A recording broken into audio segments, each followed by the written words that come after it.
Hello बच्चों, आप सब कैसे हैं। फर्स्ट लेक्चर में हमने क्या किया था, एडजॉर्प्शन को कंप्लीट किया था। अब जो हम शुरू करेंगे वो हम शुरू करेंगे कोलॉइड्स। आपने कोलॉइड्स के बारे में पहले पढ़ा है 9th क्लास में।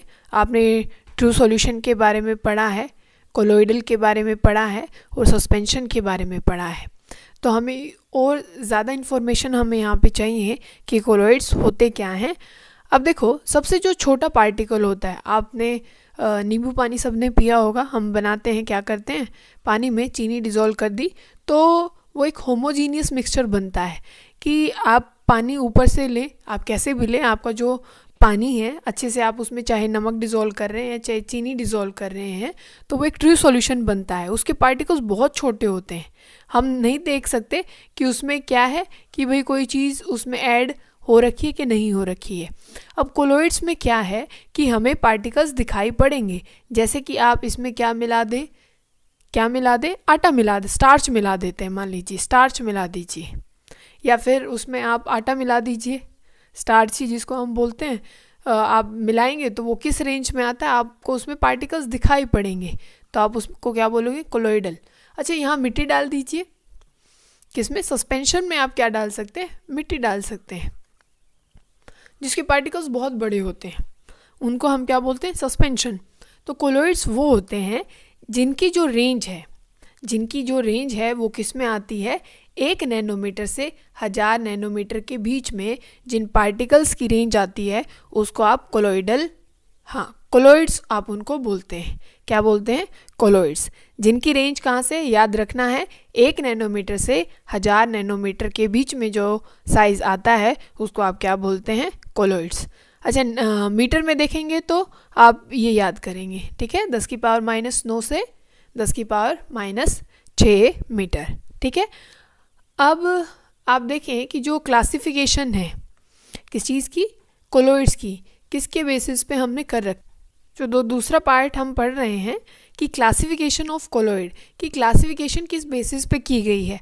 अब देखो, आपने ट्रू सॉल्यूशन देखा है, आप उसमें सॉल्यूशन में आप 2 चीज़ों के बारे में बात करते हैं। किस चीज़ के बारे में बात करते हैं, एक तो सॉल्वेंट के बारे में बात करते हैं और एक बात करते हैं सोल्यूट के बारे में। ये 2 ही चीज़ें कहते हैं। एक तो आप बोलते थे सॉल्वेंट वो होता है भाई जो ज़्यादा होता है, और सोल्यूट क्या होता है, जो अमाउंट जिसकी कम होती है, ठीक है। अब कोलॉइड एक ऐसी चीज़ है, पहली बात तो ये हेट्रोजीनियस नेचर का है। हेट्रोजीनियस क्या है, अब देखो, होमोजीनियस का मतलब क्या होता है कि हर पार्टिकल, अगर इस लाइन में 5 पार्टिकल हैं तो अगली लाइन में भी, मतलब ऊपर वाले एरिया में भी 5 ही पार्टिकल होंगे।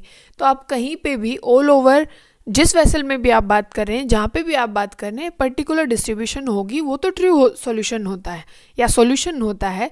कोलॉइड में क्या है कि भाई नीचे ज़्यादा होंगे, ऊपर कम होंगे, ठीक है। नीचे हो सकते हैं बहुत ज़्यादा हो जाए, यहाँ एक ही मिल जाए, यहाँ बिल्कुल ना मिले, ऐसा होता है। तो ये हेट्रोजीनियस नेचर का होता है, ठीक है। अब देखो, यहाँ सोल्यूट और सॉल्वेंट नहीं होता है, यहाँ डिस्पर्स्ड फेज और डिस्पर्जन मीडियम होता है। क्या है, डिस्पर्स्ड फेज और डिस्पर्जन मीडियम। ये आपको याद होनी चाहिए ये टेबल। अब देखो, क्या क्या चीज़ें हो सकती हैं, आप क्या क्या लिखेंगे। मान लीजिए आपने डिस्पर्स्ड फेज भी किसको लिया, सॉलिड को, और डिस्पर्जन मीडियम भी किसको लिया, सॉलिड को। अब यहाँ पे फेज और मीडियम बोला किसको है, मीडियम तो क्या है, जैसे सॉल्वेंट है भाई, उसके अंदर हम डिज़ोल्व कर रहे हैं, वो मीडियम के जैसे बिहेव करेगा कि आप मेरे किसी चीज़ को उसके अंदर डिज़ोल्व करना है, तो वो तो क्या हो जाएगा, मीडियम। जैसे हम पानी को बोलते थे, तो वो तो हो गया डिस्पर्स्ड मीडियम। और फेज़ कौन होगा, जो इसके अंदर डिज़ोल्व होने आएगा। तो डिस्पर्स्ड फेज़ और डिस्पर्जन मीडियम आपको पता होना चाहिए। तो अब देखो, आपका डिस्पर्स्ड फेज सॉलिड है और डिस्पर्जन जो मीडियम है वो भी क्या है, सॉलिड है। मतलब सॉलिड के अंदर आप क्या डिज़ोल्व करने की कोशिश कर रहे हैं, सॉलिड। तो ये क्या बनता है, सॉलिड सोल। तो ये आपको वैसे, क्योंकि टेबल है, थोड़ा याद आपको करना पड़ेगा,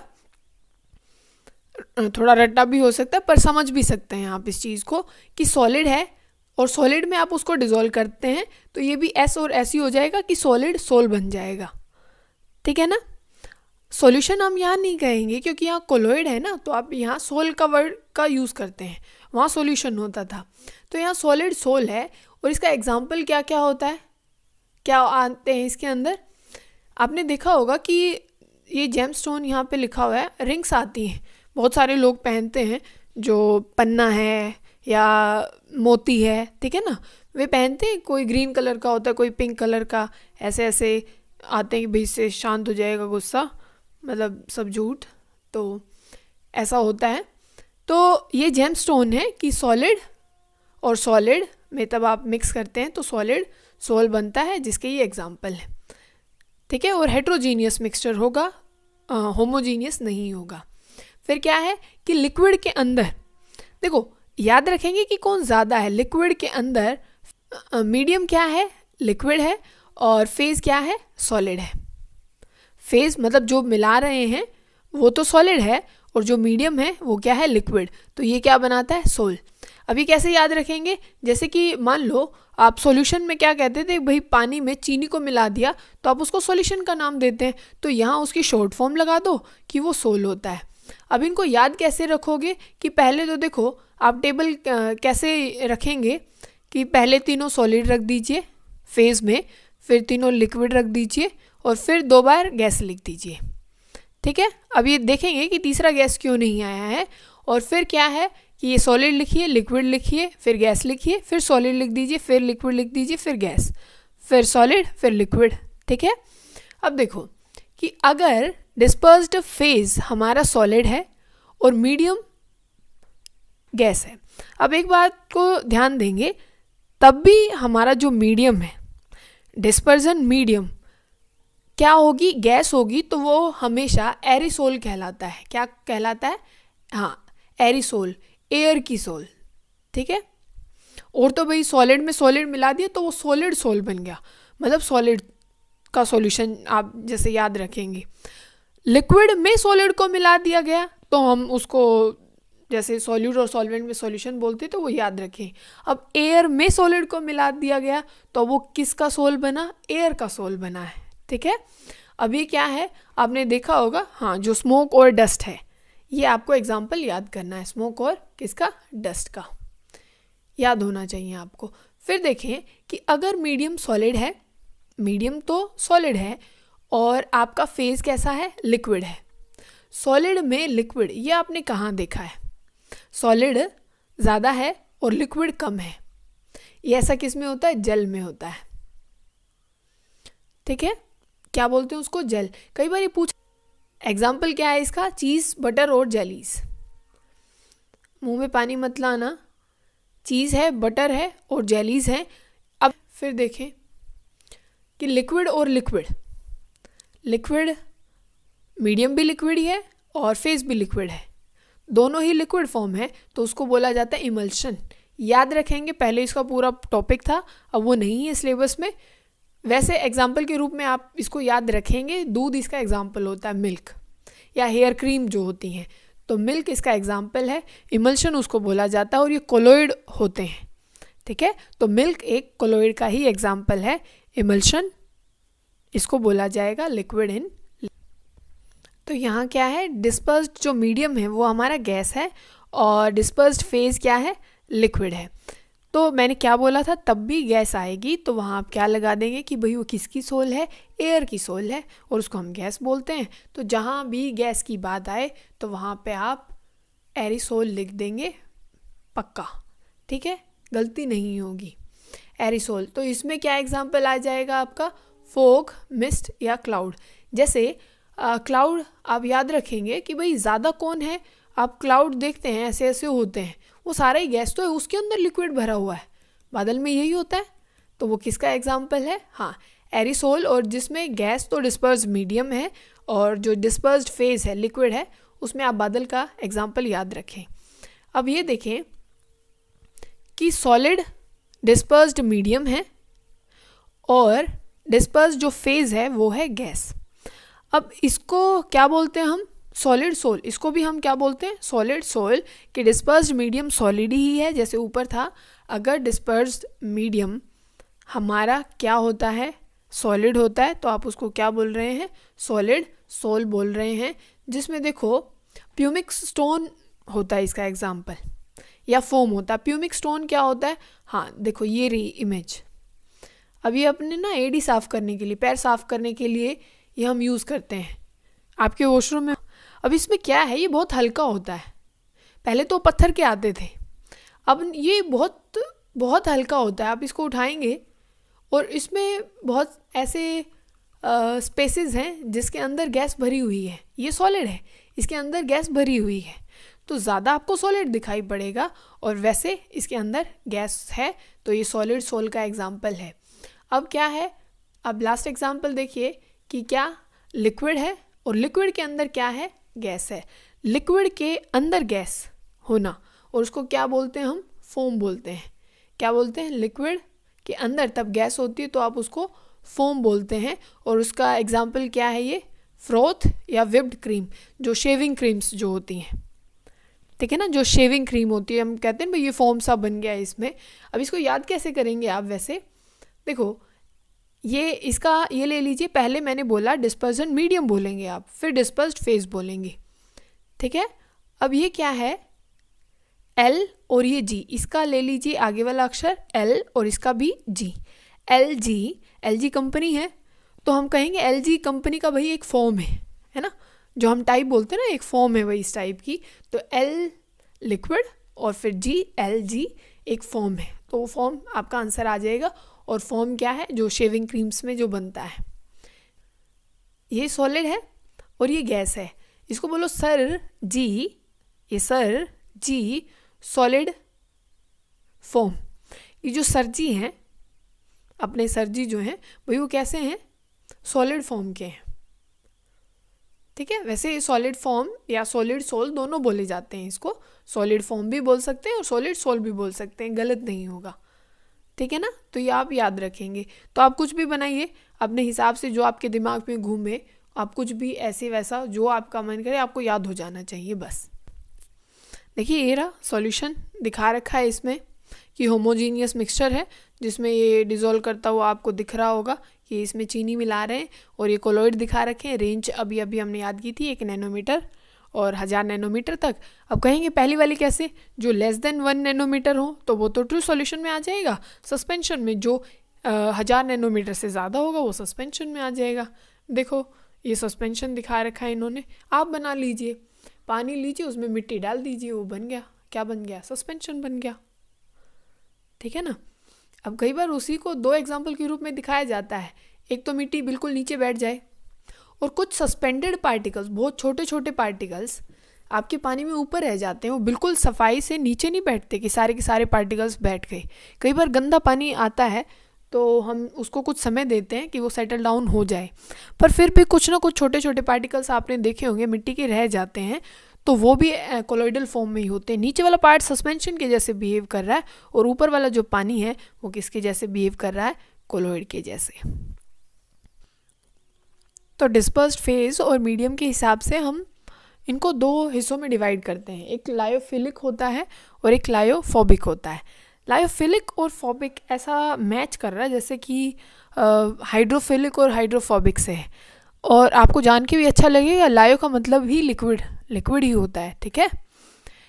अब लायोफिलिक का मतलब क्या होगा, लायोफोबिक कोलॉइड का मतलब होगा क्या। देखो फिलिक का मतलब क्या है कि वो किसी चीज़ से अट्रैक्टेड है, ठीक है ना, वो रिपेल नहीं कर रहा, वो अट्रैक्ट कर रहा है किसी ना किसी चीज़ से, बात समझ गए। पर हम बात कर रहे हैं किस चीज़ की, वो कोलॉइड है, लायोफिलिक कोलॉइड है, वो एक लविंग कोलॉइड होगा कि तब भी आप किसी मीडियम में, 2 चीज़ें हैं, डिस्पर्स्ड फेज होगा, डिस्पर्जन मीडियम होगा, तो इन दोनों के बीच में प्यार है, इसको ये नीचे आएगा, ये तभी एक कोलॉइडल सॉल्यूशन की रेंज में आ जाएगा। बात समझ गए ना। क्या है कि आपने क्या किया, आपने यहाँ डिस्पर्जन मीडियम लिया, पानी लिया, और इसमें आपने गम, जेलेटिन, आटा डाल दिया, इसमें आटा मतलब स्टार्च डाल दिया हमने इसमें, और तब ये चीज़ बन जाती है, इन दोनों की अट्रैक्शन है आपस में। अब कहोगे आटे इसमें क्या है, स्टार्च में क्या होता है, आप अगर आपको ग्लूकोज की स्ट्रक्चर पता है तो आपने देखा होगा उसमें बहुत सारे OH होते हैं, तो OH की बॉन्डिंग के कारण वो इससे बॉन्ड बनाता है, तो ये क्या है, वाटर लविंग हो जाता है, तो इसी वजह से इसको लायो क्या बोलते हैं, फिलिक बोलते हैं। इसकी क्या है, अटैचमेंट है।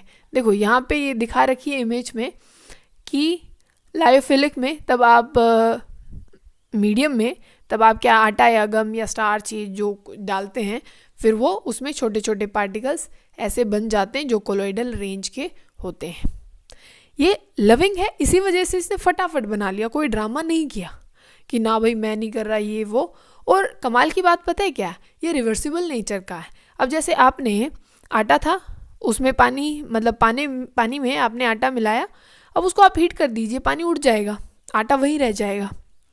बात समझ गए ना, उसको हीट कर दीजिए। तो ये रिवर्सिबल नेचर का होता है।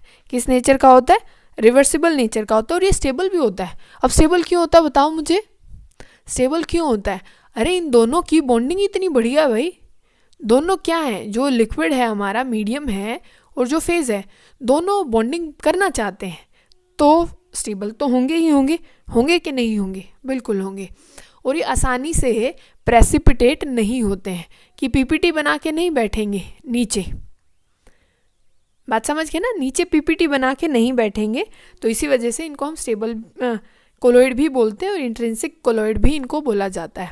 फिर जो दूसरा पार्ट है हमारा लायोफोबिक, भाई साहब ये बहुत ज़्यादा ड्रामे करते हैं। पहली बात तो फोबिक है, फोबिया ही है इनको, भाई हमें मीडियम के पास नहीं जाना है, हमें बॉन्ड नहीं बनाना है।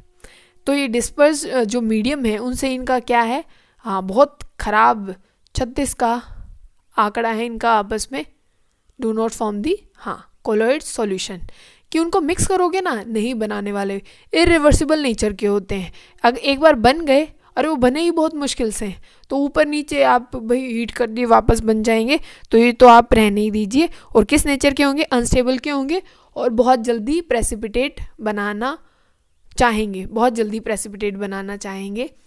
जैसे कि आप अगर बात करें AgCl की बात करें, ठीक है ना, AgCl है, और इसको हम बोल रहे हैं कि ये लायोफोबिक है, और ये अपने जो मीडियम है उसमें जाना नहीं चाहता, वो पसंद नहीं कर रहा कि भाई मैं अपने मीडियम से अट्रैक्ट होऊंगा और वहाँ पे बैठूंगा, तो ऐसा ये नहीं चाह रहा है। इसको आप किससे कनेक्ट करेंगे, आपने चावल बनाए होंगे, गरम गरम देखे होंगे आपने, तो चावल तब गरम गरम रहता है, तो उस समय तो ये कैसे वो खिले खिले अलग अलग चावल आपको दिखाई देंगे। अब उसको 1-2 घंटा छोड़ दो, उसकी ऐसी वो बोल सी ऐसी गाठे सी बन जाएंगी चावल की। तो ऐसे ही लायोफोबिक सोल में होता है कि आप ताज़ा ताज़ा देखोगे तो आपको बहुत बढ़िया लगेगा, हाँ भाई बन गए, ये तो बहुत अच्छे हैं, ये तो कोलोइड बन गए ना भाई, वो कुछ समय के लिए था, फिर वापस से वो क्या है, प्रेसिपिटेट होके नीचे बैठना शुरू कर देंगे। तो इन्होंने चावल के जैसे बिहेव किया है, ठीक है ना। तो चावल का एग्जाम्पल नहीं देना, आपको समझना है बस कि AgCl या FeOH का थ्राइस, ठीक है ना, ये जो कोलोइड हैं ऐसे वो कैसे होते हैं, लायोफोबिक होते हैं। तो लायोफिलिक और लायोफोबिक में जो हमने बोला कि भाई ये स्टेबल, लायोफिलिक तो स्टेबल होता है और लायोफोबिक स्टेबल नहीं होता, एक रिवर्सिबल होता है, एक इरिवर्सिबल होता है, एक प्रेसिपिटेट बन के बैठ जाता है। कौन, लायोफिलिक तो प्रेसिपिटेट बन के नहीं बैठता, लायोफोबिक प्रेसिपिटेट बन के बैठ जाता है। और स्ट्रॉन्ग अट्रैक्शन किसके बीच में होती है, लायोफिलिक में, जो डिस्पर्स फेज और मीडियम के बीच में काफ़ी बहुत अच्छी इनकी बीच में अट्रैक्शन होती है। सरफेस टेंशन की बात करें तो हम, सरफेस टेंशन से क्या होता है, सरफेस टेंशन जो है वो डिक्रीज़ होगी कि इंक्रीज़ होगी। लायोफिलिक में सरफेस टेंशन डिक्रीज़ होगी कि इंक्रीज़ होगी, डिक्रीज़ होगी। लायोफिलिक में सरफेस टेंशन डिक्रीज़ होगी कि इंक्रीज़ होगी, डिक्रीज़ होगी। कारण क्यों है, देखो टेंशन तो उसको होगी ना भाई जो अब बॉन्ड ही नहीं बना रहा। अब ये तो स्टेबल होके बैठ गए हैं, उन्होंने कोलोइड बनाया है, तो यहाँ पे कोई सरफेस टेंशन नहीं होती। तो लायोफिलिक के केस में सरफेस टेंशन डिक्रीज़ हो जाती है, और लायोफोबिक के केस में सरफेस टेंशन क्या हो जाती है, इंक्रीज़ हो जाती है, ठीक है। अब आगे देखो कि क्या है classification on the basis of particles of dispersed phase. Multi molecular होता है, मैक्रो मॉलिक्यूलर होता है, एसोसिएटेड होता है। अब इनको एक एक करके देखेंगे। मल्टी मॉलिक्यूलर का मतलब क्या है, देखो नाम में ही बता रहा है मल्टी मॉलिक्यूलर। मल्टी मतलब बहुत सारे मॉलिक्यूल मिलके तब कोलोइडल रेंज में आते हैं। अकेला पार्टिकल कोलोइडल रेंज में नहीं आ रहा है, तब आप बहुत सारे मॉलिक्यूल मिला दोगे ना। भाई एक पार्टिकल था, नहीं आया कोलोइडल रेंज में, दूसरा आया तब भी नहीं आया, तीसरा आया, चौथा आया, पांचवा, छठा, सातवां, आठवां, 10, भाई कई सारे मॉलिक्यूल मिलके तब ये एक ऐसा ये कोलोइड तैयार हो गया है। तो इसको क्या हम बोलते हैं? Multi molecular colloid. तब जाके कौन सी रेंज में आते हैं? 1 नैनोमीटर से कितनी? 100, बेवकूफ़ो कितनी? 1000 नैनोमीटर। कितनी? 1 नैनोमीटर से 1000 नैनोमीटर के बीच में आता है, तब बहुत सारे मॉलिक्यूल इकट्ठे हो जाते हैं। जैसे S8 है, सल्फर है, या फिर आप गोल्ड सोल का एग्जाम्पल ले सकते हैं। S8 है या गोल्ड सोल का एग्जाम्पल किसमें? मल्टी मॉलिक्यूलर में। अब मैक्रोमोलिक्यूल क्या होता है बताओ मुझे? मैक्रोमोलिक्यूल एक बड़ा ही मॉलिक्यूल है, अपने आप में कैसा मॉलिक्यूल है? बड़ा मॉलिक्यूल है, वो खुद ही अपनी रेंज में आ रहा है, उसको किसी की ज़रूरत नहीं, पहले ही वो कोलोइडल रेंज में है, बस आप उसको उसमें मिला लो। जो भी डिस्पर्स फेज और मीडियम की हम बात करते हैं, एक पर्टिकुलर सॉल्वेंट में मिला दीजिए। जैसे आपके पास प्रोटीन होते हैं, स्टार्च जैसे अभी हम बात कर रहे थे, या आपके पास पॉलीथीन है, पॉलीस्टायरीन है, नाइलॉन है, सिंथेटिक जितनी भी रबर है, इनको एक क्या चाहिए होगा? डिस्पर्सन मीडियम चाहिए होगा। ऊपर एक बात थी कि अगर लायोफिलिक में अगर सॉल्वेंट या डिस्पर्स्ड मीडियम पानी होता है तो हाइड्रोफिलिक ही बोला जाता है, ठीक है ना। अगर डिस्पर्स्ड मीडियम जो है हमारा वो पानी ही होता है तो उसको हम क्या बोल देते हैं? हाँ, क्या बोल देते हैं बोलो? हाइड्रोफिलिक। तो ये मैक्रोमोलिक्यूल वो पहले ही बहुत बड़े बड़े हैं, बहुत सारे नहीं चाहिए, बस एक पर्टिकुलर सॉल्वेंट में उसको मिला दीजिए तो उसको क्या बोलेंगे?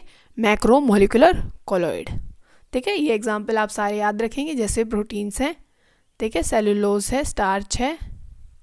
जैसे अभी मैंने बोला था ना कि आटे को पानी में मिला देंगे आप तो वो कोलोइडल रेंज में आ जाएगा, तो पहले ही बहुत बड़ा था, बस एक सॉल्वेंट की उसको, क्योंकि डिस्पर्स फेज और मीडियम हेट्रोजीनियस होते हैं ना, तो आपको दो चीज़ें, एक सॉल्वेंट, डिस्पर्स फेज और मीडियम, वो तो चाहिए ही होंगे, बात समझ गए होंगे। फिर देखिए एसोसिएटेड कोलोइड्स, इसमें मिसल फॉर्मेशन 10वीं क्लास में आपने पढ़ा था। तो एसोसिएटेड कोलोइड्स क्या होते हैं? होते तो ये भी हैं, ऐसे ही हैं कि भाई एक मॉलिक्यूल के बस की बात नहीं है कि वो क्या बना सके, कोलोइडल रेंज में आ सके। तो ये भी बहुत सारे मॉलिक्यूल आते हैं, इन मॉलिक्यूल्स को भी बहुत सारे मॉलिक्यूल्स को एक साथ आना पड़ता है, तब जाके ऐसा होता है।